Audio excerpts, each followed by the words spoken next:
In football today, we are absolutely drowning in data. It's everywhere.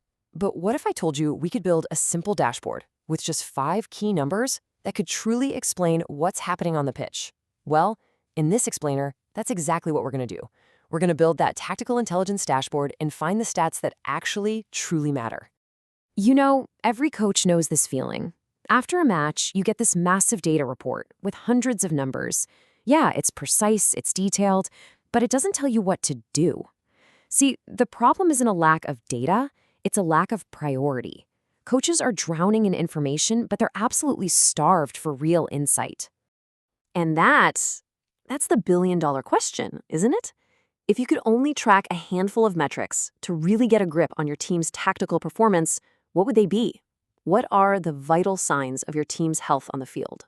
Well, based on a deep analysis of over 800 matches across Europe's top 5 leagues, it turns out there are 5 key diagnostic metrics that rise above all the noise. And these don't just describe what happened, they actually help explain why it happened. These 5 numbers, they're the foundation of our entire dashboard. Okay, so first things first, before you can measure anything else, you have to know your team's fundamental identity. This is the starting point, the ground zero of our whole diagnostic journey. Are you a team that organizes based on space, or is it all about the connections between your players?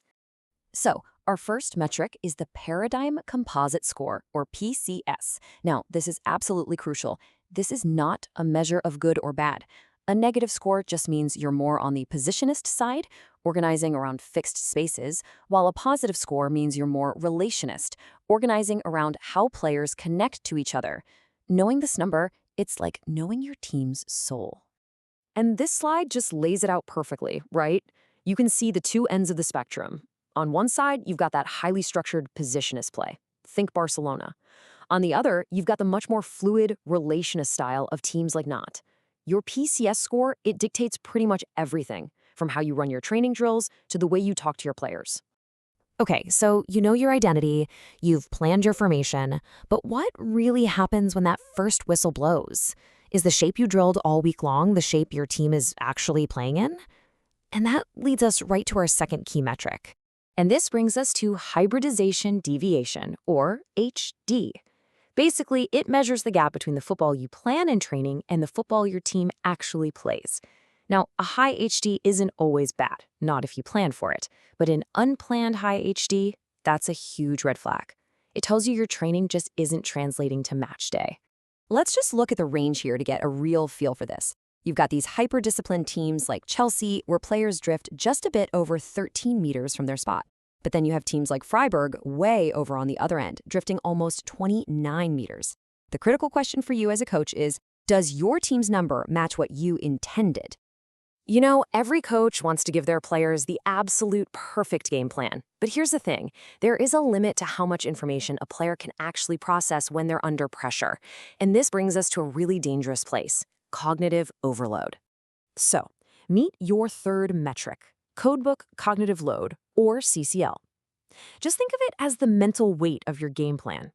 Every single instruction, every tactical cue, every set-piece routine, it all adds to this load. And believe me, that load has a breaking point. The research shows something fascinating. Once a team's CCL gets above 0.7, players just start forgetting things. They'll drop secondary instructions just to cope with the pressure. And for most semi-pro teams, that strain kicks in even earlier, at a CCL above just 0.5. So if things are breaking down out there, the first question you should ask is, are we simply asking them to remember too much?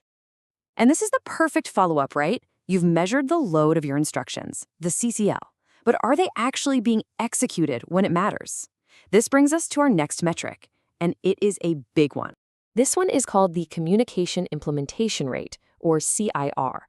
You should think of this as your team's truth metric. It tells you, straight up, no nonsense, whether a performance gap is a communication problem or a strategy problem. And this is exactly why CIR is so incredibly powerful. If your CIR is low, maybe 86%, you know you have a systematic execution issue. The message just isn't getting through. But if your CIR is at 100% and you're still losing games, well, then the problem isn't the players, it's the plan. This metric points your focus right where it needs to be. Look, no match ever goes perfectly to plan. It's just not how it works. You concede a goal, a player gets a red card, a tactical shock happens. The real test of a team isn't just their plan A, but how they react when that plan gets torn to shreds. And that brings us to our final core metric. This is the adaptation rate, or AR. Honestly, it's the ultimate measure of your team's mental and tactical resilience. When things go wrong, do you fold like a house of cards, or do you adapt and get right back to your level? AR gives you that answer. And just look at the massive difference here. On average, a team's performance dips just a tiny bit after a shock. But then you have these highly resilient teams like Holstein Kiel that actually get better. Then you've got teams like Lecce whose performance completely collapses. A low AR means one single negative event can torpedo your entire match. And here it is. The whole shebang, all 5 metrics brought together in one simple but incredibly powerful tool, the Tactical Intelligence Dashboard. You've got your identity with PCS, your shape with HD, the cognitive load with CCL, your execution with CIR, and your resilience with AR. At a single glance, you can see exactly where you stand and where you need to improve. And the best part? You don't need a team of data scientists to start using this framework. Just build your weekly review around these key questions. Did our shape actually hold? Were our instructions followed? Were there maybe too many instructions? And how did we react when we took a punch? Answering these questions honestly is the first step to building your own dashboard. So, how do you make this actionable, like tomorrow? Start by tracking your own estimates for these 5 numbers. Use them as an early warning system, not just for postmortems. Share a metric like CIR with your captain. Empower them. And please, before you go and change your entire tactics, just check if the problem is simply communication. This framework gives you a much smarter way to diagnose problems and invest your valuable coaching time. So we'll leave you with this final thought. Beyond all the noise, beyond the 300 data points in a typical match report, if you had to pick just one of these 5, identity, shape, load, execution, or resilience, which one is telling the real, true story of your team right now?